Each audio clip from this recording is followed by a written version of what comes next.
প্রকৃতি, নিয়তি কখনোই কারোর সাথে পক্ষপাত করে না। প্রত্যেককে জীবনদান দেয়, সমান সুযোগ প্রদান করে। এটা সেই ব্যক্তির উপরে নির্ভর করে যে সে কিভাবে তার থেকে লাভবান হয়ে উঠবে। তার নির্বাচনের উপর নির্ভর করে, তার দৃষ্টিভঙ্গির উপর নির্ভর করে যে সে কতটা ধনাত্মক বা কতটা নেতিবাচক। দুই ধরনের মানুষ হন। এমন কিছু মানুষ হন যারা প্রত্যেক পরিস্থিতি, প্রত্যেক সমস্যা এবং বিপদে সুযোগ খুঁজে বের করেন। আর কিছু এমন মানুষ রয়েছেন যারা যে কোনো সুযোগে কোথাও না কোথাও থেকে একটা সমস্যা খুঁজে বের করেন। এবার আপনি কি চান? আপনি সুযোগ চান, তাহলে সুযোগ পাবেন। আপনি সমস্যা পেতে চান, সমস্যা তো আপনি চাইলেই খুঁজে পাবেন। চয়ন আপনারই, যে আপনি কতটা ধনাত্মক থাকতে চান, কতটা নেতিবাচক থাকতে চান। ধনাত্মক থাকুন, জীবনে সব কিছু সম্ভব হবে। আসুন আর আমার সাথে ভালোবেসে বলুন রাধা রাধা। যখনই আমরা কথা বলি জলরাশির বিষয়ে, যখন আমরা তুলনা করি, তখন আমাদের খুব ভালো লাগে মিষ্টি সরোবর, পুকুর, নদী। আর আমরা অপেক্ষা করে থাকি সাগরের জন্য, সমুদ্রের জন্য। কেন করি? কারণ এই সাগর, এই সমুদ্র, এ হলো অত্যন্ত বিশাল আর ভয়ানক। এর জলও কিন্তু নোনতা, যা আমরা পান করতে পারি না।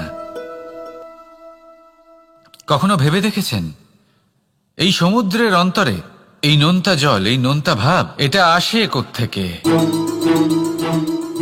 এই যে সমুদ্র, যে প্রবাহমান নদীর থেকে যে খনিজ নির্গত হয়, তার ভান্ডার হলো এটা। সেই খনিজকে নিজের অন্তরে গ্রহণ করে, সেই নোনতা ভাব নিজের মধ্যে সমাহিত করে, আর তারপর সেই নোনতা জল বাষ্পে পরিণত হয়ে ওপরে উঠে যায়, যা মেঘ হয়ে আপনার ওপর মিষ্টি বৃষ্টি হয়ে ঝরে পড়ে। এ হলো সমুদ্রের ত্যাগ, যার জন্য আপনি মিষ্টি জল পান করতে পারছেন, সে নদী থেকেই হোক বা সরোবর থেকে। সেই জন্যই হয়তো সাগর হলো এত মহান, হয়তো সেই জন্যই রত্ন সাগরে পাওয়া যায়। তাই মনে রাখবেন, ক্ষমতা তারই হয় যে ত্যাগ করতে জানে, কোনো বিষকে নিজের মধ্যে ধারণ করে নিতে জানে। তাহলে আপনিও এটাই করুন, এতটাই শক্তিশালী হয়ে উঠুন, আর আমার সাথে ভালোবেসে বলুন রাধা রাধা। রাজ্য, শাসন, সাম্রাজ্য, সংস্থাপনা, এগুলিকে সফল কখন বলা যেতে পারে? কোনো বুদ্ধিজীবী বলেন তখন যখন চারিদিকে শান্তি থাকে, কারোর মনে কোনো প্রশ্ন থাকবে না, শঙ্কা থাকবে না। কিন্তু আমার মনে হয় এটা অনুচিত। কোনো রাজ্যের পক্ষে বা কোনো শাসনকালে সবথেকে বড় সংকট তখন আসে যখন সবথেকে বেশি যোগ্য ব্যক্তি বা সবথেকে বেশি বিদ্বান ব্যক্তিও শুধু মুখদর্শক হয়ে বসে থাকেন। মনে প্রশ্ন আসতে থাকে কিন্তু জিজ্ঞেস করেন না, শঙ্কা উৎপন্ন হয় কিন্তু ব্যক্ত করতে পারেন না। এটা খুবই অনুচিত। এই যে প্রশ্ন, তা আসা খুব ভালো। এই প্রশ্ন অকারণে আসে না, কোনো সমস্যার কারণেই আসে। এই প্রশ্নের দ্বারা আপনি সেই সমস্যাগুলি দেখতে পাবেন যাতে আপনি এতদিন অনভিজ্ঞ ছিলেন। আর যত প্রশ্নের নিবারণ আপনি করবেন, ততই আপনার রাজ্য, আপনার শাসন আরো শ্রেষ্ঠ হয়ে উঠবে। এই প্রশ্ন, এই শঙ্কা, এগুলো আপনাকে সমাধানের চূড়াতে অবশ্যই নিয়ে যাবে। সেই জন্য না প্রশ্ন করা অনুচিত, আর না শঙ্কা ব্যক্ত করা অনুচিত, আর না তিনি মূর্খ যিনি প্রশ্ন করেন, শঙ্কা ব্যক্ত করেন। তাই এনাদের কখনো দূরে করে দেবেন না, এনাদের নিজস্ব মতামত রাখতে দিন। যখন সবাই মিলে একমত হবেন, তখন নিশ্চিত রূপে বলা যায় যে এই রাজ্য, এই শাসন, এই সংস্থাপনা সাফল্যের শিখরে রয়েছে। তাহলে আসুন আর আমার সাথে ভালোবেসে বলুন রাধা রাধা। কোনো প্রাণী, মানুষ অত্যন্ত চঞ্চল হয়, একদম জলের মতো। জলও অত্যন্ত চঞ্চল, অত্যন্ত উৎসুক। জল সবসময় উৎসুক হয়ে থাকে আকাশের কাছে যাবার জন্য। সেই জন্য সে নিজেকে জ্বালায়, বাষ্প হয়, আর আকাশে পৌঁছে মেঘে সমাহিত হয়ে যায়। তারপর সেই জল উৎসাহিত হয়ে থাকে যে ও কবে বৃষ্টির ধারা হয়ে মাটিতে ঝরে পড়বে। প্রখর বায়ুর বেগ সহ্য করে, তারপর মাটিতে ঝরে পড়ে। এটা জল কিভাবে করতে পারে? তার উত্তর হলো এটাই যে জল যাত্রার উদ্দেশ্য আর মাহাত্ম্য বুঝতে পারে। আর সত্যি বলতে এই যাত্রা কিন্তু অত্যন্ত গুরুত্বপূর্ণ। দুর্ভাগ্যজনক বিষয় হলো এটাই যে মানুষ তার নিজেরও একটা যাত্রা থাকে, কিন্তু সে তার মাহাত্ম্য, তার উদ্দেশ্য বুঝতেই পারে না। সে শুধু ব্যস্ত হয়ে থাকে লক্ষ্য প্রাপ্তির দিকে, কিন্তু জীবনের যে আসল সুখ রয়েছে তা এই যাত্রার মধ্যেই লুকিয়ে রয়েছে। সেই জন্য এই যাত্রা যাপন করতে শিখে নিন, এর আনন্দ উপভোগ করতে শিখে নিন। কারণ যে ব্যক্তি এই যাত্রায় আনন্দ নিতে শিখে যান, আনন্দ উপভোগ করতে শিখে যান, সে নিজের লক্ষ্যে নিশ্চিত রূপে পৌঁছে যান। তাই নিজের এই যাত্রার প্রত্যেক মুহূর্ত উপভোগ করতে থাকুন আর এই আনন্দ সহকারে বলুন, রাধা রাধা। বৃষ্টির ফোঁটা কত ছোট, কিন্তু সাগর কত বড়। হিমখণ্ড কত ছোট, হিমালয় কত বড়। কত পার্থক্য আছে দেখুন। দশরথ পুত্র রাম আর শ্রীরাম। দেখুন, একটা ফোঁটা একসাথে মিলিত হয়ে তখন এই বিশাল সাগর তৈরি হয়। সকল হিমখণ্ড যখন একসাথে মিলিত হয় তখন এই বিশাল মহান হিমালয় গঠিত হয়। সেইভাবেই একটা ছোট্ট বনবাস দিয়ে শুরু হয়েছিল একটা যাত্রা, রাম থেকে শ্রীরাম হবার পথে, মর্যাদা পুরুষোত্তম হবার জন্য। কিন্তু এর থেকে আপনি কি শিখলেন?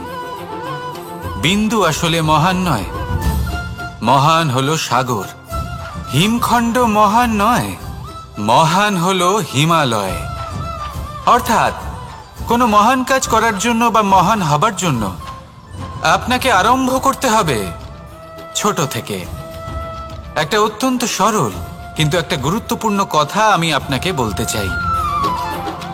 দেখুন, আরম্ভ করার জন্য প্রথমেই আপনার মহান হবার কোনো প্রয়োজন নেই, কিন্তু হ্যাঁ, মহান হবার জন্য প্রথমে আরম্ভ করা অত্যন্ত প্রয়োজনীয়। আপনি যদি শুরুই না করেন তাহলে কখনো মহান হতেই পারবেন না। প্রকৃত নিষ্ঠা দ্বারা আরম্ভ করুন। আপনার পদক্ষেপ, আপনার কর্ম যতই ক্ষুদ্র হোক না কেন, তা করতে থাকুন, নিরন্তর চেষ্টা করতে থাকুন। তারপর দেখবেন এই যে মহানুভবতা নিজে পথ চলে আপনার কাছে আসবে। তাই আপনি এটাই করুন আর আমার সাথে ভালোবেসে বলুন, রাধা রাধা। প্রেম, এই প্রেম আসলে কি? বেশিরভাগ মানুষই বুঝতে পারেন না, কিন্তু এটাতে তাদের কোনো দোষ নেই, কারণ তাদের কাছে প্রয়োজনীয় জ্ঞানই নেই। এবার প্রেমের বিষয়ে আজ আমি একটা ছোট্ট কথা বলতে চাই। আপনি দেখবেন কিছু মানুষ যখন কাউকে ভালোবাসেন তখন তাদের মনে হয় সেই ব্যক্তির ওপর ওনার অধিকার রয়েছে। এবার সেই অধিকারের বোধে ফেঁসে গিয়ে নিজেই ক্রুদ্ধ হয়ে বসেন যে ও আমার কথা মনে করলো না, ওর স্মৃতিতে আমার কোনো স্থান নেই, ও আমার সাথে কথাই বলতে ভুলে গেছে, ইত্যাদি ইত্যাদি। অনেক কারণ হতে পারে। আমি আপনাকে একটা প্রশ্ন করি, এই যে স্মৃতিগুলি, এটাই কি ভালোবাসা? কখনোই নয়। প্রেম তো হলো সেই আবেগ, সেই বোধ যা এক সুগন্ধিত ফুলের মতো আপনার জীবনকে, আপনার মনকে আনন্দিত করবে, প্রসন্নতার দ্বারা ভরিয়ে তুলবে। প্রেম হলো সেই বোধ। তাই যদি আপনি প্রেমকে বুঝতে চান তাহলে প্রেমের ভাবনাকে বোঝার চেষ্টা করুন। প্রেমকে যদি যাপন করতে চান তাহলে আবেগের দ্বারা যাপন করুন, স্মৃতির দ্বারা নয়। স্মৃতির কি আছে? আজ আছে, পরবর্তীকালে নাও থাকতে পারে। সময়ের সাথে এই স্মৃতি ফিকে হয়ে যেতে পারে, কিন্তু এই আবেগ তা চিরকাল মনের মাঝে থেকে যায়। তাই আসুন আর আমার সাথে ভালোবেসে বলুন, রাধা রাধা। কখনো এটা ভেবে দেখেছেন কোনো বিশেষ স্থানে বা বিশেষ পরিস্থিতিতে সবথেকে বেশি গুরুত্বপূর্ণ কি হতে পারে? যদি শরীরের কথা বলি তাহলে সবথেকে বেশি গুরুত্বপূর্ণ হলো মস্তিষ্ক আর মন। যদি ব্যবসার কথা বলি তাহলে সবথেকে গুরুত্বপূর্ণ হলো ধন। রাজ্যের বিষয়ে কথা বললে সবথেকে গুরুত্বপূর্ণ হলো রাজা। আর সমাজের কথা যদি বলি, তাহলে সবথেকে গুরুত্বপূর্ণ হলো আমাদের গুরু। এবার এই সব গুরুত্বপূর্ণ কারণ এদের হাতেই সব থাকে। দেখুন, হয় এরা আমাদের উত্থানের পথে নিয়ে যেতে পারে অথবা আমাদের পতনের দিকে নিয়ে যেতে পারে। এবার যদি কোনো অসামান্য রাজা হন যিনি কিনা সত্যবাদী, যিনি একজন ভালো রাজা, তাহলে তিনি সেই দেশকে, সেই রাজ্যকে বিকাশের পথে নিয়ে যাবেন, আর নয়তো অন্ধকারের পথে নিয়ে যাবেন। যদি এবার গুরুর কথা বলা হয়, তাহলে জেনে রাখুন, গুরু যদি শ্রেষ্ঠ হন, তাহলে সংস্কৃতির সর্বশ্রেষ্ঠ স্তরে উনি এই সমাজকে নিয়ে যাবেন। যদি গুরু পাখণ্ডী হন, লোভী হন, লালসাগ্রস্ত হন, তাহলে এই সমাজেও এই পাখণ্ডতা, এই লোভ, এই লালসাই প্রকাশিত হবে। ঠিক এইভাবেই জীবনে, মানুষের জীবনে প্রেমেরও এক গুরুত্বপূর্ণ স্থান রয়েছে। যদি মানুষের মনে প্রেম থাকে, তাহলে ধরে নিন সে জীবিত রয়েছে, আর যদি না থাকে তাহলে সে মৃতই প্রায়। যদি রাধা কৃষ্ণের বিষয়ে কথা বলি, বলবো কৃষ্ণের জীবনে যদি রাধা থাকে, তাহলেই কৃষ্ণ হলো কৃষ্ণ। আর যদি রাধা না থাকে, তাহলে কৃষ্ণ হলো যে কোনো পশুরই সমান। আসলে পশু থেকে মানুষ হওয়ার এই যে যাত্রা, এর আধার হলো প্রেম। এই প্রেমকে মনে জাগ্রত করে রাখুন, আর আমার সাথে ভালোবেসে বলুন, রাধা রাধা। জীবন, এই জীবন আসলে কি? এ হলো জন্ম থেকে মৃত্যু পর্যন্ত এই সময়। কিছু মানুষ এটা বলে থাকেন যে এই যে নিঃশ্বাস নিচ্ছে, এই হলো জীবন। আর প্রত্যেক ব্যক্তি, প্রত্যেক প্রাণী, তাদের নিঃশ্বাস নির্ধারিত থাকে, নির্দিষ্ট হয়ে থাকে। তাকে সেই নির্ধারিত নিঃশ্বাস নিতেই হয়, তারপর তিনি মৃত্যু লাভ করেন। কিন্তু এটা কি সত্যি? সত্যি কি মনুষ্য জীবন এই নিঃশ্বাসের উপর নির্ধারিত থাকে? এই নিঃশ্বাসের গণনাই কি মনুষ্য জীবনের অস্তিত্ব? কখনোই নয়। মনুষ্য জীবন শুধু কিছু নিঃশ্বাস নয় যা একদিন থেমে যাবে। মনুষ্য জীবন হলো সেই নিঃশ্বাসের মধ্যেকার সেই সময় যা দেখে অন্য কারোর নিঃশ্বাস স্তব্ধ হয়ে যেতে পারে। সেই মুহূর্ত যেখানে মানুষ আপনার মধ্যে সেই প্রেম দেখতে পারে, আপনার সাহস দেখতে পারে, আপনার শক্তি দেখতে পারে, আপনার চেষ্টা দেখতে পারে, আপনার পরিশ্রম দেখতে পারে, অন্যায় আর দুর্নীতির বিরুদ্ধে আপনার যুদ্ধ দেখতে পারে। জীবনে গুরুত্বপূর্ণ সেই মুহূর্ত, সেই সময় যেটা আপনি বেঁচে আছেন। সেই সময়ে আপনি এই সংসারের অন্য ব্যক্তিদের জীবন বাঁচার একটা দিশা দেখাতে পারেন, একটা প্রেরণা যোগাতে পারেন, শক্তি দিতে পারেন, আশা দিতে পারেন। তাই জীবনে এটাই করুন, এমন একটা জীবন যাপন করুন যা অন্যের জন্য আদর্শ হয়ে থাকে। এটাই করুন, আর আমার সাথে ভালোবেসে বলুন, রাধা রাধা। আমরা সবাই নিজেকে স্বচ্ছ রাখতে চাই, শুদ্ধ রাখতে চাই, পবিত্র রাখতে চাই। আর দেখতে গেলে এটা হলো আমাদের কর্তব্যও বটে। এবার এটার জন্য আমরা কি না করি। যখনই আমরা সকালে উঠি, তখন উঠেই আমরা দাঁত মাজি। দিনে যখনই আমরা সময় পাই, কিছু সুগন্ধি খাদ্য খাবার চেষ্টা করি, যাতে আমাদের মুখ থেকে দুর্গন্ধ না আসে, বরং সুগন্ধ আসে। এই পা দুটো আমরা শুদ্ধ রাখার জন্য, পবিত্র রাখার জন্য যখনই আমরা বাড়ির বাইরে যাই, পাদুকা পায়ে দিয়ে যাই, আর যখন ফিরে আসি আমরা জল দিয়ে পা ধুয়ে নিই। মনে রাখবেন, সেই ব্যক্তির মুখ হলো সব থেকে বেশি পবিত্র, যে মুখ দিয়ে ঈশ্বরের নাম নেওয়া হয়, যার বাণী হলো অত্যন্ত শুভ, যা মানুষের পথ প্রদর্শন করে, যা মানুষকে শান্তি দেয়। যদি এই হৃদয়কে আপনি পবিত্র করতে চান, তাহলে মানবতাকে বুঝতে হবে, মানুষের দুঃখগুলিকে বুঝতে হবে, তবেই এই হৃদয় পবিত্র হবে। এই পা দুটো যদি আপনি পবিত্র করতে চান, তাহলে কোনো তীর্থস্থানে যান। ওখানে হয়তো আপনি জানেনও না যে কতজন সৎপুরুষ, কতজন মহাপুরুষ এসেছেন। তাদের চরণের ধুলো সেখানে পড়েছে, যা আপনার চরণ শুদ্ধ করে তুলতে পারে। যদি এই হাতগুলি আপনি পবিত্র করতে চান, তাহলে এই হাত দিয়ে শুভ কর্ম করুন, দান করতে শিখুন। আর যদি এই আত্মা আপনি পবিত্র করতে চান, একটাই বিকল্প আছে, প্রেম। শুদ্ধ নিঃস্বার্থ প্রেম। এই প্রেম বিতরণ করতে থাকুন। আপনি শুদ্ধ থাকবেন, পবিত্র থাকবেন। আসুন আমার সাথে ভালোবেসে বলুন, রাধা রাধা। মানুষের সবথেকে বড় শক্তি কি? তার বাহুবল, অর্জন করা ধন, নাকি তার পেছনে দাঁড়িয়ে থাকা তার সমর্থক বা প্রশংসকদের দল, নাকি ঈশ্বরের আশীর্বাদ? সেটা কি? মানুষের সবথেকে বড় শক্তি হলো একটাই, আর তা সকলের মধ্যে আছে, আর তা হলো তার নিজের অস্তিত্ব, যা অন্য কারোর মধ্যে নেই। সংসারে অনেক লোক রয়েছেন, কিন্তু কেউ আপনার মতো নন। এটা হলো আপনার শক্তি, এ হলো আপনার নিজস্ব শক্তি। দুর্ভাগ্যবশত বেশিরভাগ মানুষ এটা বুঝতে পারেন না, নিজের শক্তিকে চিনতে পারেন না। কিন্তু যদি আপনি চিনতে পারেন, তাহলে আপনি নিজের অন্তরে অনুভব করবেন একটা অসীম শক্তির অস্তিত্ব। যে সাফল্যের পথে আপনি চলছেন, আপনি দেখবেন যে এই সাফল্যের দ্বার নিজে থেকেই খুলে গেছে।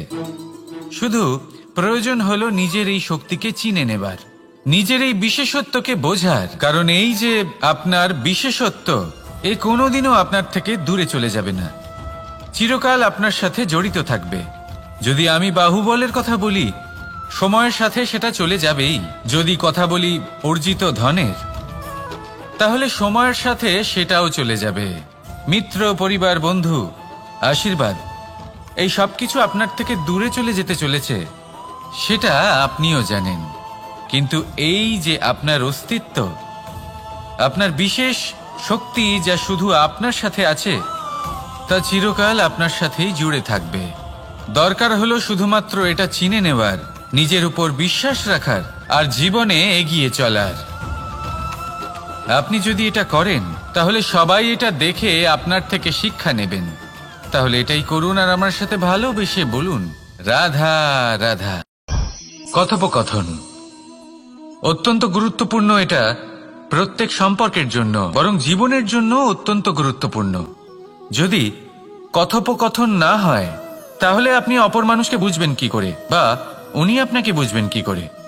এবার কথোপকথনের দুটি পদ্ধতি থাকে। প্রথম হলো আপনি সামনের মানুষের কথাটা বুঝতে চাইলেন। দ্বিতীয় পদ্ধতি, আপনি নিজের কথা সামনের মানুষকে বোঝাতে চাইলেন। বেশিরভাগ সময় এটা হয় যে এই কথোপকথন ঝগড়াতে পরিণত হয়। কেন এমন হয়? কারণ না আমরা নিজের কথা সামনের মানুষকে বোঝাতে পারি, না সামনের মানুষ আমাদের বুঝতে পারেন। এটা কেন হয়?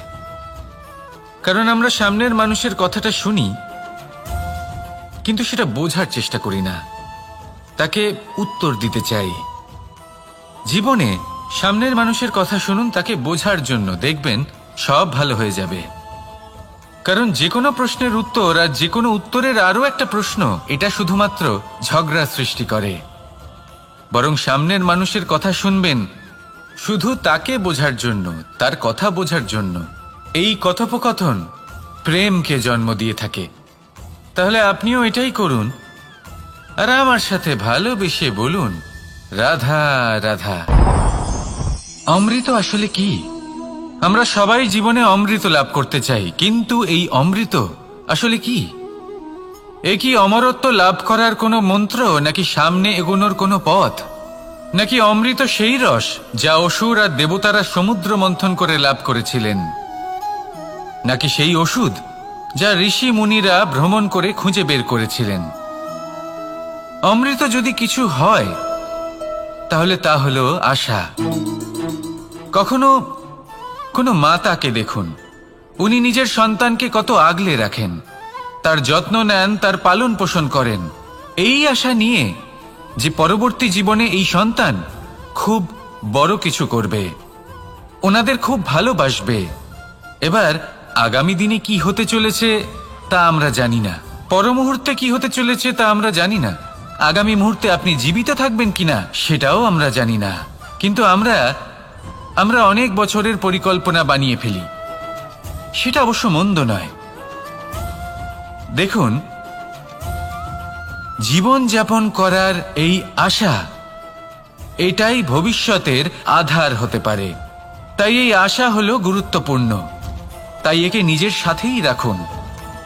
কথায় আছে যে যে ব্যক্তি নিরাশ হয়ে পড়েন, যার মধ্যে কোনো আশা বাকি থাকে না, তিনি হয়তো বেঁচে আছেন কিন্তু একটা মৃত জীবন যাপন করছেন। তাই এই আশার সঙ্গ কখনো ত্যাগ করবেন না, একে চিরকাল নিজের সাথেই রাখুন। জীবন আনন্দময় হয়ে উঠবে, আর এই হৃদয় তা ভালোবেসে বলবে রাধা রাধা। কখনো কখনো এমন হয় আমরা আমাদের বাড়ির উঠোনে বীজ বপন করি, আর তা বিকশিত হয় একটা সুন্দর বৃক্ষে। তার শাখাগুলি প্রতিবেশীর বাড়ি পর্যন্ত পৌঁছয়।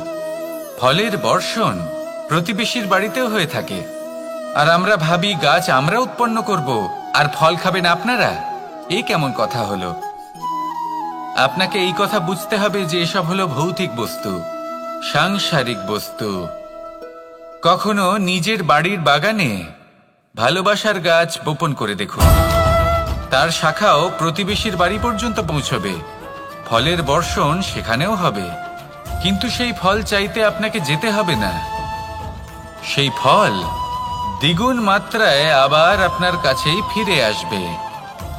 তাই নিজের বাড়িতে আর নিজের মনে ভালোবাসার গাছ উৎপন্ন করুন। এই জীবন প্রসন্ন হয়ে বলবে রাধা রাধা। আমাদের জীবন হলো একটা উপবনের মতো, যেখানে কাঁটাও আছে আবার ফুলও আছে। আর যদি আপনি ফুল লাভ করতে চান, তাহলে কাঁটার সংস্পর্শে তো আপনাকে আসতেই হবে। এটাই জীবনের সত্য। আমাদের জীবনে, আমাদের পরিবারে, আমাদের সমাজে দেখবেন ভিন্ন ভিন্ন ধরনের মানুষ আছে। কেউ আছেন দুর্জন, কেউ সজ্জন, কেউ শত্রু হন তো কেউ মিত্র। যদি আপনি দুর্জনদের কাছে যান তাহলে শুধুই কষ্ট পাবেন, যদি আপনি শত্রুর কাছে যান তাহলে ঝামেলায় জড়িয়ে পড়বেন। তার চেয়ে ভালো আপনি সজ্জনদের কাছে যান, আনন্দ এবং জ্ঞান লাভ করবেন।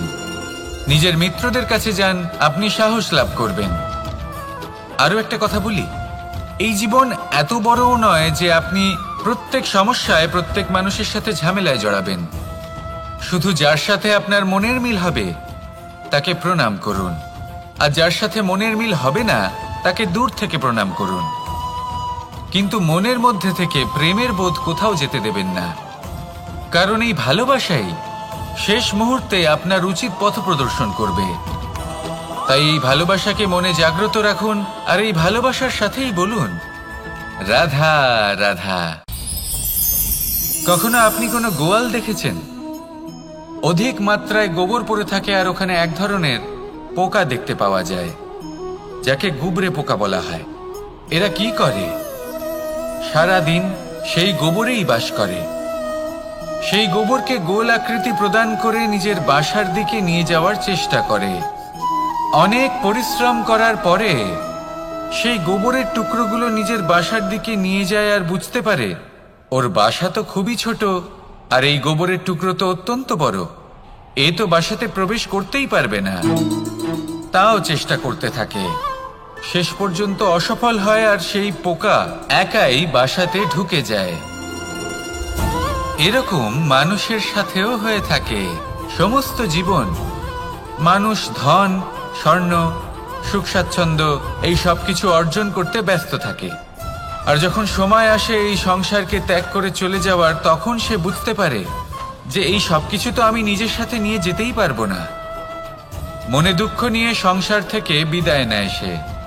তার বদলে যদি মানুষ কোনো নির্ধন ব্যক্তিকে সাহায্য করে দেয়, কোনো দুঃখী ব্যক্তিকে হাসাতে চেষ্টা করে, তাহলে মনে সন্তোষ নিয়ে সংসার ত্যাগ করতে পারে। এই জীবনে ধন, স্বর্ণ, সুখ স্বাচ্ছন্দ্য অতি আবশ্যক, কিন্তু এগুলোই বাস্তব সম্পত্তি নয়। তাহলে কি এই বাস্তব সম্পত্তি, সেটা বুঝতে শিখুন, আর আমার সাথে ভালোবেসে বলুন রাধা রাধা। আপনার থেকে বড়, আপনার থেকে মহান হলেন সেই গুরু। এটা কি আবশ্যক যে সেই গুরু কোনো ব্যক্তিই হবেন? কখনোই নয়। গুরু হলেন একটা তত্ত্ব, গুরু হলেন একটা শক্তি। গুরু একজন ব্যক্তি হলে শুধুই একজনই হতেন, কিন্তু তা নয়। গুরু হলেন একটা অনুভূতি, গুরু হলেন শ্রদ্ধা। গুরু তিনি যিনি আপনার ব্যক্তিত্বের পরিচালক হন। গুরু তিনি যিনি আপনার ব্যক্তিত্বের নির্মাতা হন। আপনি কখন, কোথায়, কোন স্থানে, কি রূপে গুরু লাভ করবেন আর কি শিক্ষা লাভ করবেন তা নির্ভর করছে আপনার মানসিকতার উপর, যে আপনি সকলকে কিভাবে আপন করে নিতে পারেন। যদি আপনি গুরুকে আপন করতে চান, জ্ঞানকে আপন করতে চান, তাহলে আপনার মধ্যে শ্রদ্ধা জাগ্রত করতে হবে, সামর্থ্য জাগ্রত করতে হবে। আপনি গুরু এবং জ্ঞানকে আপন করে নিতে পারলে তা এমনিই আপনাকে মহান করে তুলবে। তাহলে আসুন আর আমার সাথে ভালোবেসে বলুন, রাধা রাধা।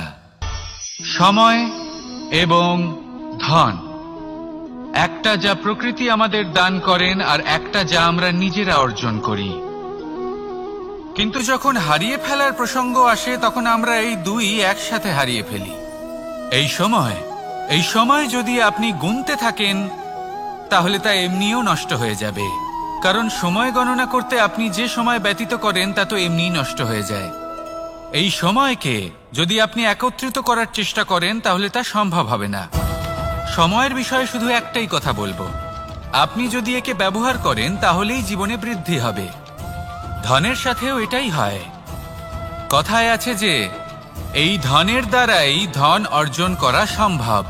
যদি আপনি এই ধনের যত্ন নেন এবং একে সামলে রাখেন তাহলে ধন আপনাকে সামলে রাখবে। এবার সময় আমরা প্রচুর পরিমাণে পাই, কিন্তু তার অর্থ এটা নয় যে আমরা তা নষ্ট করি। বাস্তব অর্থে সময় তা অত্যন্ত মূল্যবান। এর সদ্ব্যবহার করা যদি আপনি শিখে যান তবে এই সময়ও আপনাকে অবশ্যই অতি মূল্যবান করে তুলবে। আসুন আর আমার সাথে ভালোবেসে বলুন, রাধা রাধা। কথায় আছে যে এমন কোনো অক্ষর নেই যার দ্বারা কোনো মন্ত্র হয় না। এমন কোনো বনস্পতি নেই যা নিজেই একটা ঔষধি নয়। পৃথিবীর এমন কোনো ব্যক্তি নেই যার মধ্যে কোনো যোগ্যতা থাকে না। শুধু প্রয়োজন হলো যে ব্যক্তিকে আমরা খুঁজে চলেছি তাকে সঠিকভাবে চিনে নেওয়া। যদি তার যোগ্যতা, তার বিশেষত্ব আমরা বুঝতেই না পারি তাহলে আর লাভ কি রইল? এই সংসারে এমন অনেক ব্যক্তি রয়েছেন যারা ছোট ছোট অসফলতার কারণে আপনাকে এটা বলে দেবে যে আপনি কোনো কাজের নন, আপনি হলেন মূর্খ, আপনি কিছুই করতে পারবেন না। এইসব কথায় কখনোই বিশ্বাস করবেন না, কারণ আপনি এবং প্রত্যেকটি জীব এই পরমাত্মা এবং এই প্রকৃতির সৃষ্টি, যা অত্যন্ত বিশেষ। যদি আপনাকে উদাহরণ দিই তাহলে একদিকে আছে তরোয়াল, একটা বড় লম্বা তরোয়াল যার দ্বারা যুদ্ধ করা যায়, জয়লাভ করা যায়। আর অন্যদিকে রয়েছে একটা ছোট্ট সূচ, কিন্তু যে কাজ একটা ছোট্ট সূচ করতে পারে তা একটা তরোয়াল দ্বারা সম্ভব নয়। এর অর্থ হলো এটাই যে প্রত্যেকটা রচনা অত্যন্ত অমূল্য এবং অত্যন্ত বিশেষ হয়। তাহলে বিশ্বাস রাখুন যে আপনি অত্যন্ত বিশেষ একজন, আর প্রেমের সাথে বলুন, রাধা রাধা। বাল্যকালে যখন আমি মাখন খেতাম তখন যশোদা মায়ের আমার মাখন খাওয়া নিয়ে কোনো সমস্যা ছিল না। কিন্তু যখন আমি মাখন খেতাম, মাখন চুরি করতাম, তখন যেই প্রকারে বাড়ির পরিচ্ছন্নতা আমি নষ্ট করতাম তা নিয়ে অবশ্যই যশোদা মায়ের আপত্তি ছিল। আর হবে নাই বা কেন? কথায় আছে যে যদি আমাদের ঘর পরিচ্ছন্ন থাকে সেখানে লক্ষ্মী বসবাস করে থাকেন, তবেই সেই বাড়িতে সন্তোষ ভাব থাকবে। সেই জন্যই আমাদের যশোদা মা পরিশ্রম করে বাড়ির ভেতর এবং বাড়ির বাহির সবসময় পরিচ্ছন্ন করে রাখতেন। এবার যেইভাবে আমাদের বাড়ি, যেখানে আমাদের পরিবার বসবাস করতেন, সেইভাবেই আমাদের শরীর আর আমাদের আত্মা রয়েছে যাতে আমরা বসবাস করি। একেও স্বচ্ছ রাখা প্রয়োজনীয়। এবার স্বচ্ছ কিভাবে রাখা যায়? শুধু বাহ্যিক পরিচ্ছন্নতা আর প্রসাধন দ্বারা তা সম্ভব হবে না। জীবনে কিছু কটু অভিজ্ঞতা আমাদের সকলের থাকে। সেই কটু অভিজ্ঞতাগুলির কারণে আমাদের মন, আমাদের আত্মা মলিন হয়ে যায়। এই মালিন্য থেকে আমাদের আত্মাকে মুক্ত করা অত্যন্ত প্রয়োজনীয়।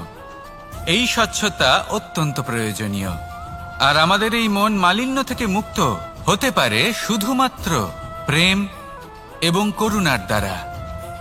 তাই সকলকে ভালোবাসতে থাকুন আর মনের মধ্যে করুণার বোধ জাগ্রত করুন।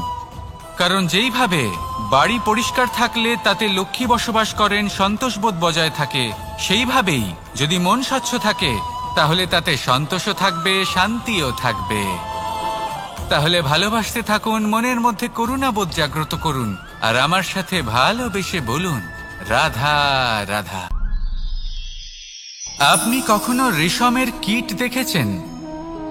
নিজের সুরক্ষার জন্য সে নিজের লালা থেকে একটি সুতো উৎপন্ন করে আর সেই সুতো দ্বারা নিজেকে পেঁচিয়ে নেয়, প্রকৃতি এবং অন্য জীবজন্তুর হাত থেকে সুরক্ষার জন্য। কিন্তু যখন সেই সুতো শুকিয়ে যায় তখন কি হয়? তা একটা খোলসে পরিণত হয়, এত সবল হয়ে যায় যে সেই রেশমের কীট তা ভেঙে বাইরে বেরিয়েই আসতে পারে না। শেষ পর্যন্ত এই কারণেই সে মৃত্যু লাভ করে। এবার যদি একটা প্রজাপতির কথা বলি, তাহলে প্রজাপতি কি করে? যখন সে উড়তে চায় সে নিজেই নিজের খোলস ভেঙে ফেলে, সে তার পাখনা মেলে আর তারপর সে আকাশে উড়ে বেড়ায়। এটাই হলো শিক্ষা আমাদের জন্য। যদি আমরা আকাশে উড়ে বেড়াতে চাই তাহলে আমাদেরকেও অন্তর থেকে সেই খোলস ভাঙতে হবে, অর্থাৎ নিজেদেরকে বন্ধন থেকে মুক্ত করে দিতে হবে। সুরক্ষার জন্য কোনো বাঁধনে জড়িয়ে পড়া এ হলো সবথেকে বেশি অসুরক্ষিত কার্য। জীবনে সুরক্ষার ভয় থাকাটা উচিত, কিন্তু তা যদি অত্যাধিক হয়ে যায় তাহলে তা আপনাকে এতটাই দুর্বল করে দেবে যে আপনি নিজেরই সুরক্ষার চক্র ভেঙে বেরোতেই পারবেন না। যদি আপনি নবনির্মাণ করতে চান তাহলে আপনাকে নিজের এই সুরক্ষা কবচ ভেঙে বেরোতেই হবে, সাহসের সাথে পরিশ্রম করতে হবে। আর যদি আপনি এটা করতে পারেন তাহলে আপনার উড়ান কেউ আটকাতে পারবে না। আসুন আমার সাথে ভালোবেসে বলুন, রাধা রাধা।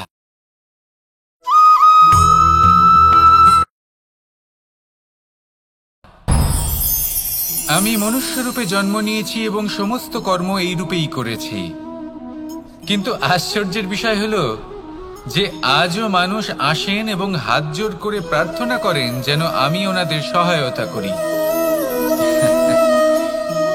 আপনাদের একটা কথা বলতে চাই, আমি সকলকে সাহায্য করতে পারবো না, কিন্তু আমি শিক্ষা অবশ্যই দিতে পারবো, জ্ঞান প্রদান করতে পারবো। এমন কিছু জ্ঞান যার ভিত্তিতে মানুষ যা চাইবেন তাই লাভ করতে পারবেন যদি সঠিক কর্ম করতে থাকেন। যখন কংসের অসুররা গোকুলে ধ্বংসলীলা চালাচ্ছিলেন তখন আমি কারোর থেকে সাহায্য চাইনি। আমি দাঁড়িয়েছিলাম এবং আমি তার বিরোধিতা করেছিলাম। সবাই বলেন যে আমি ছোট্ট একটা আঙুলে গোবর্ধন পর্বত তুলেছিলাম, কিন্তু আমি কি ওখানে একা ছিলাম? কখনোই নয়। আমার সাথে অসংখ্য গোকুলবাসী, অসংখ্য বর্ষণাবাসী ছিলেন, নিজের হাতে একটা লাঠি নিয়ে। ওনাদের মনোবল, ওনাদের আশীর্বাদ আমার সাথে ছিল। মহাভারতে আমি শুধুই শিক্ষক ছিলাম, আমি শুধুই শিক্ষা দিয়েছি। লক্ষ্য সাধন করেছে অর্জুনই, যুদ্ধ করেছে অর্জুনই এবং জয়ীও হয়েছে অর্জুনই। আমি শুধুই শিক্ষা দিতে পারি। অবশেষে আপনাকে শুধু এটুকুই বুঝতে হবে যে ঈশ্বর সবকিছু করতে পারেন না, করতে হবে আপনাকে। ঈশ্বর আপনাকে আশীর্বাদ করতে পারেন যে কাজ আপনি মন থেকে করবেন সেটা অবশ্যই পূরণ হবে। সেই জন্য নিজের লক্ষ্যের পথে এগোতে থাকুন। চেতনা, বিবেক এবং পরিশ্রমের দ্বারা আপনার যা যা স্বপ্ন আছে, যা লক্ষ্য আছে, আপনি অবশ্যই লাভ করবেন। আর এই মন সুপ্রসন্ন হয়ে বলবে, রাধা রাধা। ওমা, এ কি?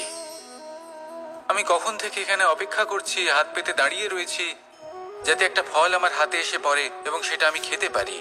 কখন থেকে অপেক্ষা করছি, কিন্তু সেটা হচ্ছেই না। এবার আপনি বলবেন যে এসব কি বলছি, এ কি অদ্ভুত কথা বলছি। যদি ফল খেতে হয় তাহলে আমাকে বৃক্ষে চড়তে হবে, ফলের কাছে পৌঁছতে হবে, তবেই তো ফল পাবো। এবারে এটা অত্যন্ত সহজ ব্যাপার, কিন্তু এই বিষয়টা আপনি নিজের জীবনের প্রসঙ্গে ভেবে দেখুন। লক্ষ্য কোথায় আছে আপনি জানেন, সেই লক্ষ্যে পৌঁছানোর পথ কি সেটাও আপনি জানেন, সেই পথে চলার ক্ষমতাও আপনার রয়েছে, কিন্তু তাও আপনি নিজের লক্ষ্য লাভ করতে পারছেন না। কেন? কারণ আপনি অপেক্ষা করছেন যে লক্ষ্য আপনার সামনে চলে আসবে, কিন্তু তা হয় না। লক্ষ্য সে যাই হোক না কেন, ধন হোক, প্রেম হোক, কোনো সম্মান হোক বা মোক্ষ হোক, যদি আপনি তার দিকে অগ্রসর না হন তাহলে ফল প্রাপ্তি অসম্ভব ব্যাপার, তা কোনোদিনই হবে না। সেই জন্য আপনার চোখের সামনে আপনি যদি নিজের লক্ষ্যকে দেখতে পান তাহলে উঠুন এবং সেই দিকে অগ্রসর হতে শুরু করুন। নিজের অন্তরের সকল অশুভ গুণ দূর করুন, অলসতা ত্যাগ করুন, অজ্ঞানতা ত্যাগ করে দিন এবং চলতে থাকুন। অবশ্যই মনোবাঞ্ছিত ফল লাভ করতে পারবেন। মনে রাখবেন, চলতে থাকলে তবেই লক্ষ্য প্রাপ্তি হবে। অপেক্ষার দ্বারা শুধুমাত্র মৃত্যু লাভ হবে। আসুন আমার সাথে ভালোবেসে বলুন, রাধা রাধা। প্রকৃতি, নিয়তি কখনোই কারোর সাথে পক্ষপাত করে না, প্রত্যেককে জীবনদান দেয়, সমান সুযোগ প্রদান করে। এটা সেই ব্যক্তির উপরে নির্ভর করে যে সে কিভাবে তার থেকে লাভবান হয়ে উঠবে, তার নির্বাচনের উপর নির্ভর করে, তার দৃষ্টিভঙ্গির উপর নির্ভর করে যে সে কতটা ধনাত্মক বা কতটা নেতিবাচক। দুই ধরনের মানুষ হন। এমন কিছু মানুষ হন যারা প্রত্যেক পরিস্থিতি, প্রত্যেক সমস্যা এবং বিপদে সুযোগ খুঁজে বের করেন, আর কিছু এমন মানুষ রয়েছেন যারা যে কোনো সুযোগে কোথাও না কোথাও থেকে একটা সমস্যা খুঁজে বের করেন।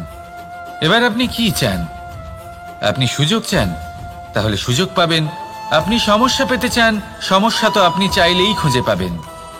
চয়ন আপনারই, যে আপনি কতটা ধনাত্মক থাকতে চান, কতটা নেতিবাচক থাকতে চান। ধনাত্মক থাকুন, জীবনে সব কিছু সম্ভব হবে। আসুন আর আমার সাথে ভালোবেসে বলুন, রাধা রাধা। যখনই আমরা কথা বলি জলরাশির বিষয়ে, যখন আমরা তুলনা করি, তখন আমাদের খুব ভালো লাগে মিষ্টি সরোবর, পুকুর, নদী, আর আমরা অপেক্ষা করে থাকি সাগরের জন্য, সমুদ্রের জন্য। কেন করি? কারণ এই সাগর, এই সমুদ্র, এ হলো অত্যন্ত বিশাল আর ভয়ানক। এর জলও কিন্তু নোনতা, যা আমরা পান করতে পারি না। কখনো ভেবে দেখেছেন এই সমুদ্রের অন্তরে এই নোনতা জল, এই নোনতা ভাব, এটা আসে কোত্থেকে? এই যে সমুদ্র, যে প্রবাহমান নদীর থেকে যে খনিজ নির্গত হয়, তার ভান্ডার হলো এটা। সেই খনিজকে নিজের অন্তরে গ্রহণ করে, সেই নোনতা ভাব নিজের মধ্যে সমাহিত করে, আর তারপর সেই নোনতা জল বাষ্পে পরিণত হয়ে ওপরে উঠে যায়, যা মেঘ হয়ে আপনার ওপর মিষ্টি বৃষ্টি হয়ে ঝরে পড়ে। এ হলো সমুদ্রের ত্যাগ, যার জন্য আপনি মিষ্টি জল পান করতে পারছেন, সে নদী থেকেই হোক বা সরোবর থেকে। সেই জন্যই হয়তো সাগর হলো এত মহান, হয়তো সেই জন্যই রত্ন সাগরে পাওয়া যায়। তাই মনে রাখবেন, ক্ষমতা তারই হয় যে ত্যাগ করতে জানে, কোনো বিষকে নিজের মধ্যে ধারণ করে নিতে জানে। তাহলে আপনিও এটাই করুন, এতটাই শক্তিশালী হয়ে উঠুন, আর আমার সাথে ভালোবেসে বলুন, রাধা রাধা।